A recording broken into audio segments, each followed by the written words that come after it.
Thank you for having me here. And it really is sort of a perfect forum to talk about what happened in Flint because of the way that journalism and science meshed in order to get to the truth about what was going on there and exposing the problem.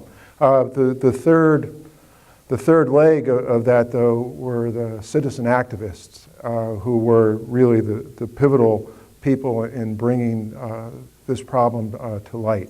And so we're going to start off. There's a short video that was released almost exactly a year ago. And it's pretty amazing to be standing here right now and talking about this because no one was talking about Flint a year ago when we released this video. No one at all. Local media was basically parroting the state and city line that the water was safe, and the citizens at that point were alone in standing up and trying to get people to pay attention to what was going on. And the arc of this story in the past year is pretty incredible. But so this video, a lot of it was filmed in April of 15. We worked on it for a couple months, and so this was really almost exactly a year ago that we released this.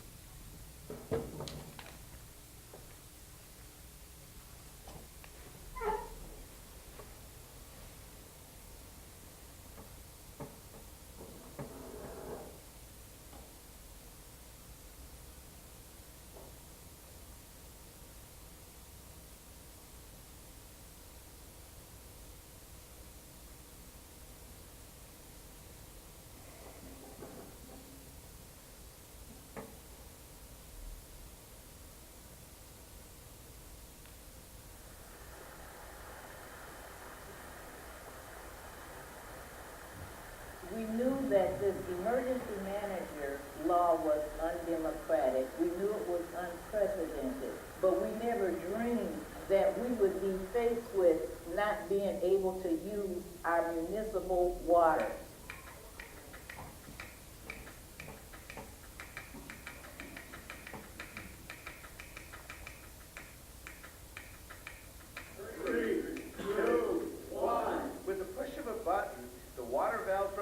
Was shut off, and the city of Flint's main source of water is now the Flint River. When we heard it on the news that we might be drinking Flint water, might be going to that, we all thought it was a joke. Because everybody knows how gross the Flint River is. I think there was a Guinness Book of World Records broken around these shopping carts. We're in one body of water. Here's the Flint.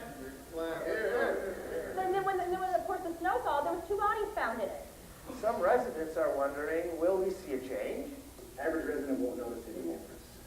My water's been brown since the switch.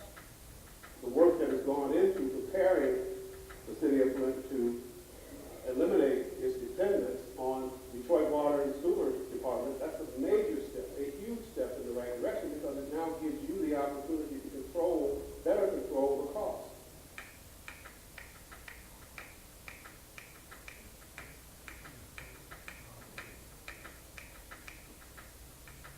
Who pays the highest price in Genesee County for water? You have older women and older men out here, and they're trying to survive just off of their pensions. There's no release for your bills, you're going to get shut off, and then everybody knows. You lose your water for 90 days, they cap your sewer, condemn your home, take your children. On one side was the city of Flint's finances, and on the other side was the health of the citizens of Flint.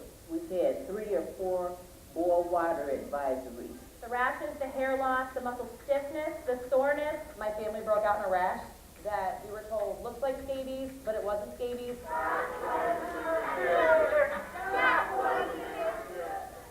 For instance, right now, we don't baptize. If we baptize, we have to go outside of the city of Flint.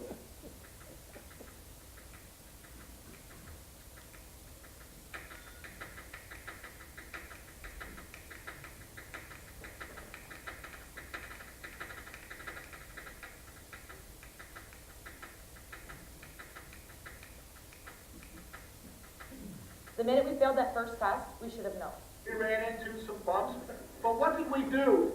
When that happened? Didn't tell us. January. When we knew about that, we started immediately to address the problem. Without telling the public. We're telling you now. And when it gets to the point where you feel like it don't matter what I say or do, they gonna do what they want to do anyway, that's a sad day for America.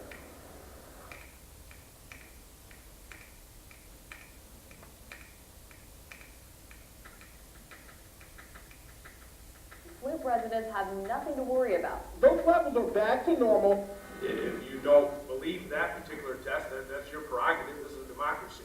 How is this democracy? Well, as much as we have for now.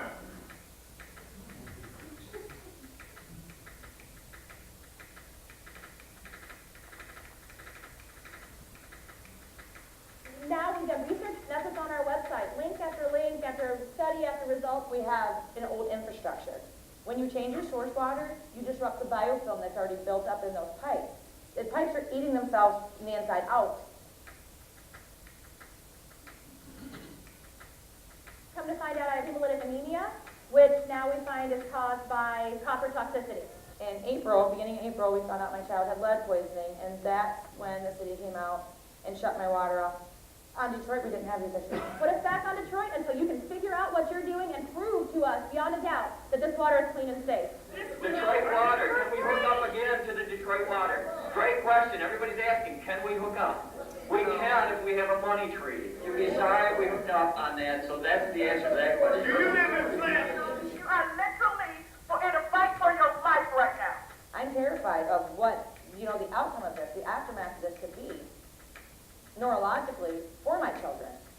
We are being saddled with this toxic water because we're under a toxic system, under emergency management. Sir, gentlemen, sir, I'm not killing anybody. We feel like we live in a third world country. We're getting poisoned water, and we have no right.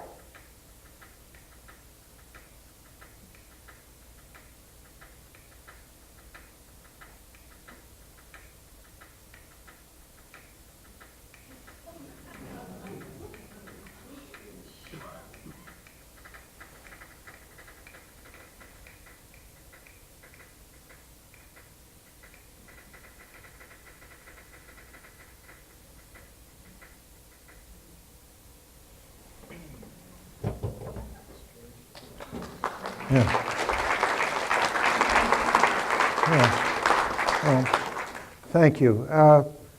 So there is a lot of stuff. That's just a 6-minute video, but there's a lot of really important issues that are touched upon that. The primary one is, and the reason that I was hired to focus on is Michigan's emergency manager law, which is the most extreme receivership law in the United States. Although as I was researching the topic, I understand that Rhode Island's receivership law is a pretty close second. But under Michigan law, if a school district or city or county is deemed by the state to be in financial distress, they can come in and completely take it over by appointing what's called an emergency manager. And these emergency managers basically have unlimited, unchecked power. They can eliminate existing ordinances, create new ordinances, take away health care benefits from retirees, negate collective bargaining agreements, break contracts, and there's no checks whatsoever. The one thing that the law says that they cannot do is miss a bond payment. So really this is kind of austerity playing out in America, just as it's playing out on the world stage in countries like Greece, where you have to make these massive cuts because the primary obligation is that you have to pay off the creditors no matter what. And in Flint, making sure that the creditors got paid meant poisoning a town's water supply. This is austerity, and it is a, dictatorship is a pretty loaded word, but I don't know what other word really works better when people have no access to democracy, which is what happened in Flint. They had no control over something as essential as their municipal water supply. As a matter of fact, at one point, the city council voted to return to the Detroit system, which had been providing clean, safe water for 50 years, and the emergency manager said, no, you can't afford it. You saw a clip of that there. And another thing I think that comes across in this is the callous disregard that those appointed officials have for the people that they are supposed to be serving. They don't care what the people think, because unlike an elected politician, if an elected politician talked to his constituents that way, they would not be an elected politician for very long. They'd be voted out of office. But these guys don't have to worry. They serve at the pleasure of the governor, and so can talk to those people really any way they want to, because they don't have to worry about any repercussions for just dismissing their concerns and really just talking down to them in a way that everyone else would consider unacceptable, which they considered unacceptable. Another thing in this video is that Leanne Walters, one of the moms, who's a really amazing person. So that we recorded her in April of 2015, and she's sitting on the stoop of her house saying exactly what the problem was, that the water was too corrosive and it was destroyed the biofilm that had been built up over decades because of corrosion control phosphates that Detroit added to the water. Leanne didn't disclose it at this point, but she had learned on her own by talking with someone at the water department that after the switch to this highly corrosive river water, the decision was made not to use mandatory corrosion control chemicals, phosphates. And that's what was basically chewing up the pipes and causing lead and to leach into the water. And so here's just a mom with no more of a high school education explaining exactly what was going on when the experts paid for with taxpayer money are saying that there's no problem.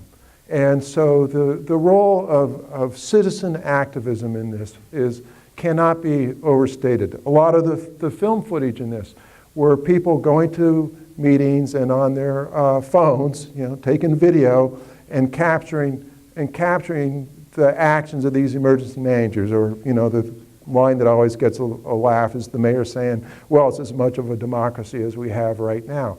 I mean, so they were citizen journalists and citizen scientists, and they were the ones that were relentless in not believing the lie that the government was telling them that the water was safe to drink when, water's coming out of the tap and it's brown and tastes like crap, and sometimes smells like swamp water, or sometimes smells like rotten eggs. You can have all the experts in the world telling you it's safe, but in your gut that it's not.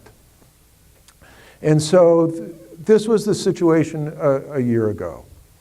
And we released the video, and right around the time that we released the video, a water expert for the Region 5 in Chicago for the U.S. Environmental Protection Agency had been contacted by Leanne Walters. She was really relentless.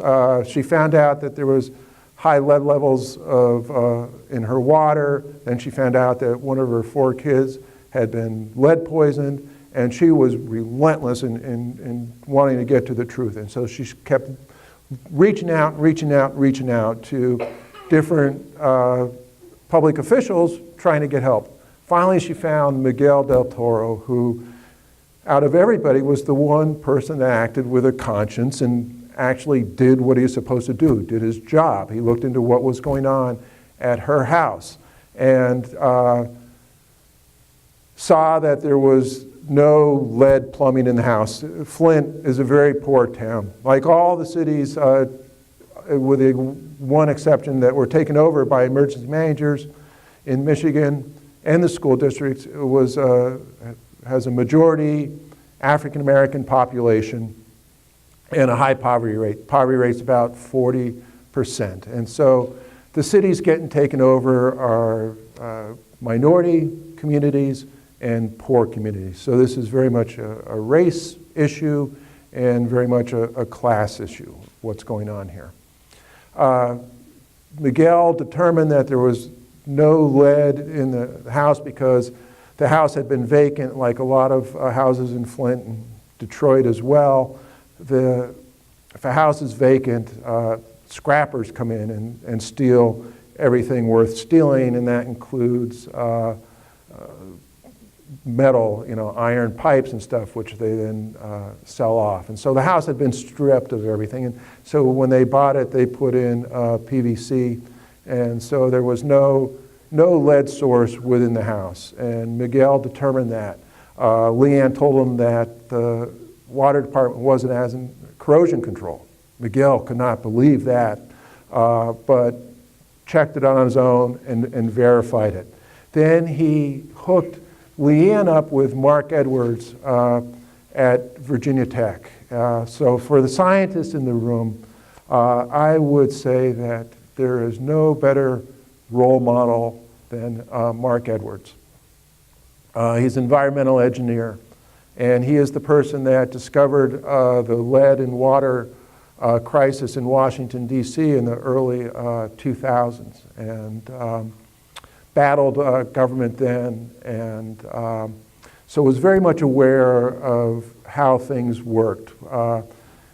Miguel hooked up Leanne with Mark, who sent 30 sample kits to her house and walked her through to do a very, very thorough sampling of the water coming into her house. One of those samples found lead levels of 13,200 parts per billion. So to put that in perspective, first of all, 0 lead levels are safe. No lead, especially if you have young children, is safe. You don't want any lead whatsoever in your water. The US EPA's action level is 15 parts per billion. If there's 15 parts per billion or higher, then some action has to be taken. And they're in the process now, largely as a result of Flint, of looking at revising those standards even lower. Before this all erupted, they were looking at changing the rules in a way that would have made it more difficult to detect. Now it's, according to Edwards, a 180-degree turn. At 5,000 parts per billion lead levels, water is considered hazardous waste. And so one of these samples found 2.5 times hazardous waste levels of lead going into the water. So Del Toro took all this information and wrote a memo talking about what was going on in Flint and saying, based on what they had found in this one house, the corrosivity of the river, the fact that they were not using corrosion control, that this was almost certainly not an isolated problem, and that there was a very great reason for concern about what was happening in Flint in general, especially for homes that had lead service lines, which is older homes. The service line, there's a water main that goes down the middle of the street, and off of that water main is a pipe that connects the water main to each individual home's plumbing. That's called a service line. And in older neighborhoods, they tend to be made of lead. The estimate right now, the best estimate is that maybe there's 10,000 of these lead service lines in Flint. And so Del Toro was saying that this is a problem. This is a real concern. He's also been in the EPA for almost 30 years at that point, knew how the bureaucracy worked, and was very concerned that this memo that he wrote, internal memo, would get watered it down and buried in the bureaucracy. So he gave a copy of it to Leanne, knowing that Leanne was not going to sit on it. And because we took their concerns seriously in this short documentary here, because we gave credence to the concerns that the citizens were voicing, she trusted us to tell the truth and gave us that memo. And we published it on the web. I did a story about it. I interviewed Edwards extensively so that I understood the science of what was going on. Talked to Del Toro, who's told me why he did what he did. He ended up getting into a lot of trouble for doing that. Was pulled off of the Flint case for a very long time for doing that. But the information was out there. I tried to interview the Michigan Department of Environmental Quality. They blew me off. They wouldn't answer my questions. Subsequent emails that were disclosed show their internal communications talking about this reporter from the ACLU who has been calling. And they put the word reporter in quotes. They didn't really consider me a reporter. And I mean, they're not alone. When we submitted the work to the Pulitzer Committee, they rejected it because I work for an advocacy organization. And so for the journalists in the audience, there's a really legitimate debate about whether someone like me who works for an advocacy organization can rightly be considered a journalist. And I think it's a very, very interesting debate. But I do know that whatever you want to call me, when I came to this job, I brought to it the mindset of a reporter, and that I had to be absolutely accurate and fair in how I reported this if it was going to have any credibility. Because the last thing you want as a journalist, if you want to continue being a journalist, is to not have credibility or to be considered a hack, someone that's mouthing some party line under the auspices of a journalism or the corporate line or whatever it is. And so, that kind of integrity was crucial to me being a success in this job, whether people want to call me a journalist or not. The important thing is the work. And if the work stands on itself, I don't really care if people consider me a legitimate journalist or not, as long as the work is credible. So we released it.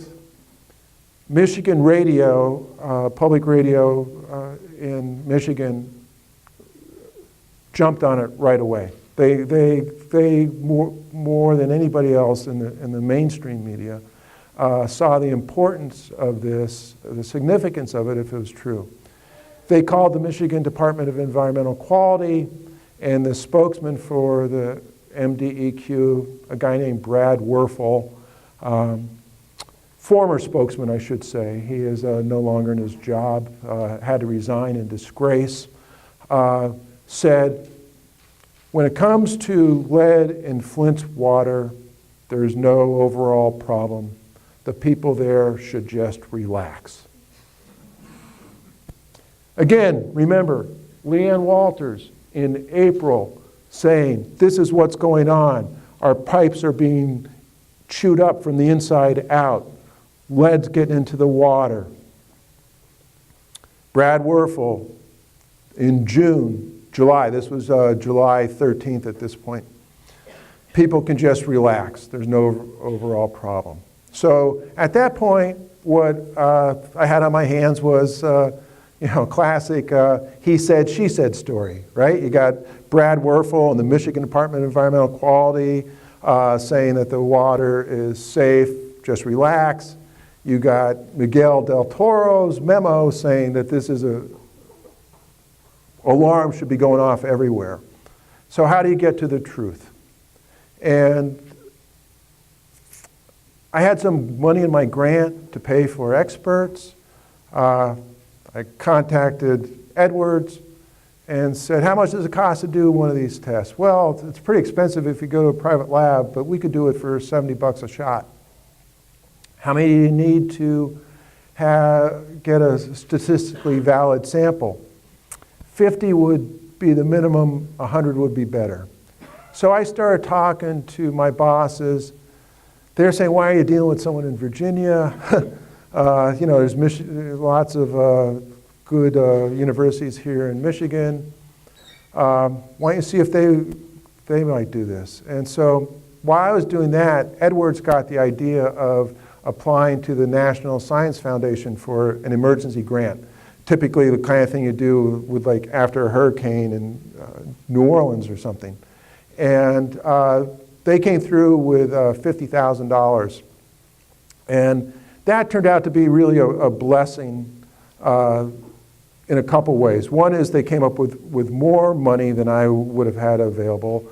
And also the it's like me being a journalist, right? The National Science Foundation, there's no ulterior motive there. They're just pure science. Whereas if it was the ACLU funding it, it would have been, some doubt, right? Because we are an advocacy organization, and so people would say, oh, you can't trust it because it's from the ACLU. So it really turned out to be a blessing that Edwards took the approach that he did.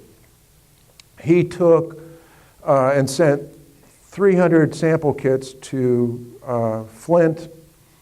When he applied for this grant, he budgeted for 75 to be returned. And this is, again, in terms of the journalism, this is, I think, would mainstream journalists have done what I did? I don't know. But I started working with Edwards and the residents to help coordinate the distribution and collection of these sampling kits.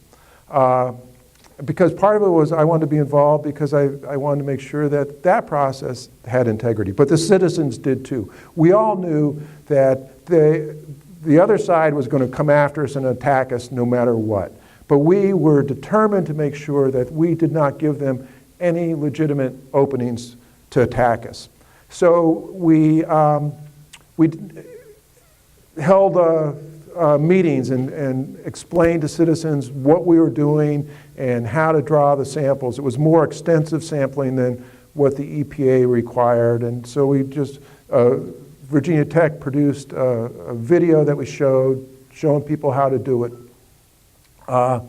We got the sample kits distributed. When we hit the 200 mark, we all sat down. The residents were very good. I mean, they had everything on index cards, and who handed the sample out, who collected the sample, contact information for the residents, everything. And so we sat there and we mapped out, literally got a map and all of the addresses to see where they had been distributed, and then went out knocking on doors for the final 100 in areas that were light, because we wanted to make sure that every part of the city was being hit, so they could not accuse us of like cherry picking the worst areas.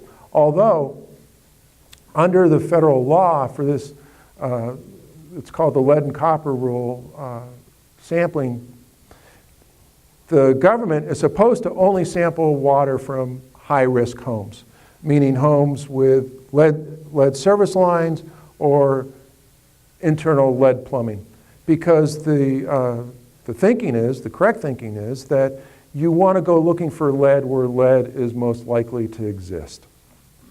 And so if we had just focused on areas where it was a concern, that would have been actually the correct thing. But in a sense, our sampling was random in that we did not know if these were high-risk homes or not.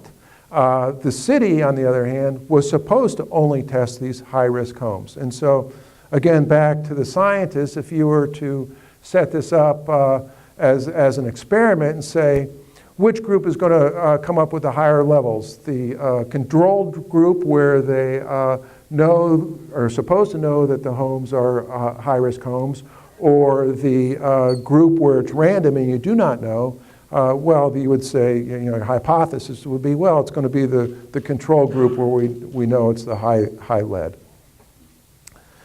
It's not the way it turned out. Let me just take one step back and say, instead of the 75 kits that Edwards budgeted to have returned, we collected 277 because the residents were so determined to find out what was going on, and they were relentless. Leanne Walters was involved. At one point I said, Lee, I swear you would crawl over broken glass on your hands and knees to get one more sample kit. And, kind of joking. She looked at it and goes, oh yeah. It was like they were going to do this no matter what. Matter of fact, she was going to have back surgery in a couple days and was still like driving around in her minivan collecting these samples. And there's one scene that's not in here, but it's to me it's always kind of hard to talk about without choking up a little bit, which is a little goofy. But in the basement of this church, we had all the samples, these boxes for Virginia Tech delivered, and one of the activists, this woman named Naira Sharif, we're videoing her, and we said, "What's going on here, Naira?" And she said, we got these sample kits from Virginia Tech and we're going to get them out to the people and we're going to find out the truth about what's in our water. And that's what we were doing. We were just trying to find out the truth. Virginia Tech, as soon as they started analyzing the samples, saw very high lead levels, much higher than what the city and state were claiming. So then, along with doing that, I started doing a parallel investigation because the question is going to be, how is it that Virginia Tech is finding these high levels and the city and state are finding these low levels? Would have been another he said, she said situation, which, as a journalist you hate. You don't want to just leave, well, it could be this or it could be that. It's like, no, what's the truth? Just like they want to find out the truth about what's in the water. So in order to be able to answer that question, I started doing an independent investigation, working very closely with Mark Edwards. Again, Mark Edwards is a role model. I think if anybody should have won a Pulitzer for this, it should be Mark Edwards, because they created a website, they started posting information as it became available, because they saw this as a public health crisis, and they it's not like a normal study where you take it and you get it peer reviewed and 2 years later you release the results. This was like happening in real time. As soon as they're getting those results, they're putting them up on the web. They're calling people saying, stop drinking your water. And he also, I started filing FOIAs, and then Mark also started filing FOIAs, and we were sharing them. I was sharing with him what I was finding, because he helped me understand it, and he started sharing with me what he was finding. But I was doing it initially, focusing on the city. And so the answer to the question, how do you explain the difference between the cities and states results and Virginia Tech's? And the answer is, well, the city and state are cheating. They did not verify that the homes that they were testing were high risk. Matter of fact, in some cases, they went and tested in areas where they knew the results were going to be low. And that's not just conjecture. That was verified in the documents. And now, subsequently, criminal charges have been filed against one city employee and 2 state employees. And the fact that they were cheating on their tests was the basis for those criminal charges. And now, one of the results of Flint having been exposed is that journalists are looking at what's going on in other cities. And the Guardian just did a very, very excellent investigation and found that a number of cities are cheating, because there's a high incentive to cheat. Because if you exceed the federal action level, if 10% of the homes that you test are above 15 parts per billion, then you have to start taking significant action, likely starting to replace lead service lines, which is very, very expensive. I think the average is $3,000 or $4,000. And so, you know, municipalities all over are strapped for cash. They're just scared to death of having to incur the cost of replacing these lead service lines. And so there's a high motivation to cheat. One of the main ways they cheat, what they're doing in Flint, what they're doing in Michigan, is instructing people to pre-flush their lines. The way the law says is the water has to remain stagnant for at least 6 hours. There's no upper level in the law. A lot of places are doing is that they're instructing people to say, okay, gotta sit for at least 6 hours. But before you let it sit for 6 hours, run your water for 5 minutes. And so what that does is it gets the water from the main, which is the cleanest, least contaminated water, and flushes it through the system, gets it all cleared out. And then Michigan also, they were putting an upper limit of 8 hours on it. So what they were doing is really artificially constructing the most narrow time frame at all for which the water is sitting stagnant. And the longer it sits stagnant, the more lead that it absorbs. So this is one way that they're cheating. And another way, and this is like so sneaky, it's almost unbelievable. You're supposed to turn the water on full speed because running full speed is going to be more likely to dislodge any loose lead particles, right? When Virginia Tech came, their sample bottles, they had mouths like mayonnaise jars. So you can put it under the tap, turn it on full speed, and take your sample. The bottles that the state was distributing were like soda bottles, right? Little narrow mouths, so that you turn it on and you're going to turn it on slow because you don't want it splashing all over. So they were doing all these things. Some of it was avoiding or finding loopholes in the law and exploiting them, and some of it was outright cheating.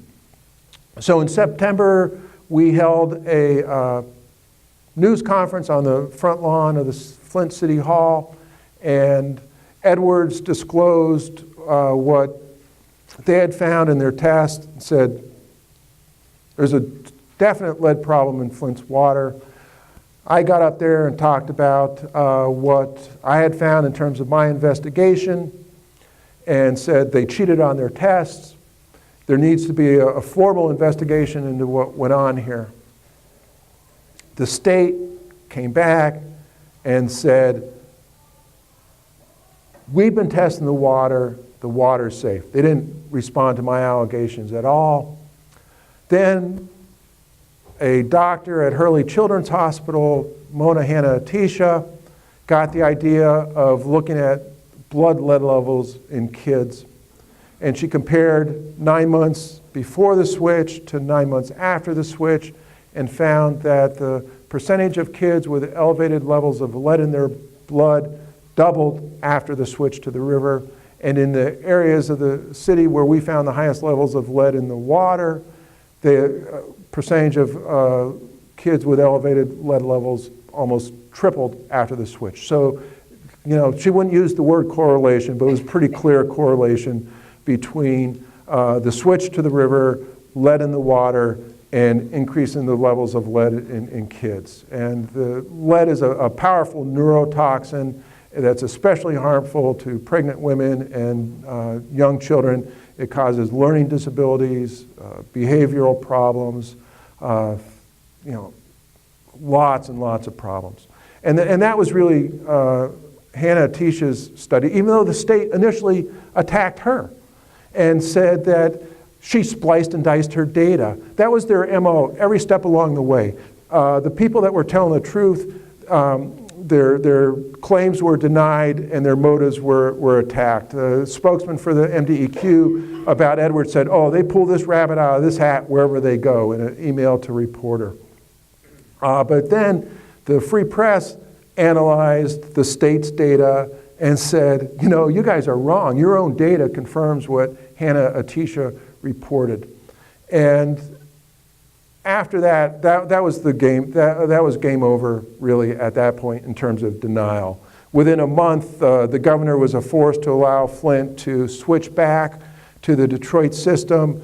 But the water is still not safe. So much damage was done to the infrastructure that the water is still not safe. They're still not meeting the federal 15 parts per billion level. But as Edwards now says, this is the most heavily studied and monitored water system in the nation. The world knows about it. I got a call from the BBC the other day that's working on a story about this. So it's not just a national issue. The whole issue of lead in water, people everywhere are asking questions and taking closer looks at it. And so within the year of this video being released, that's where we're at now. It has become part of a national conversation. And I think my time is up, and we'll do question and answer at this point.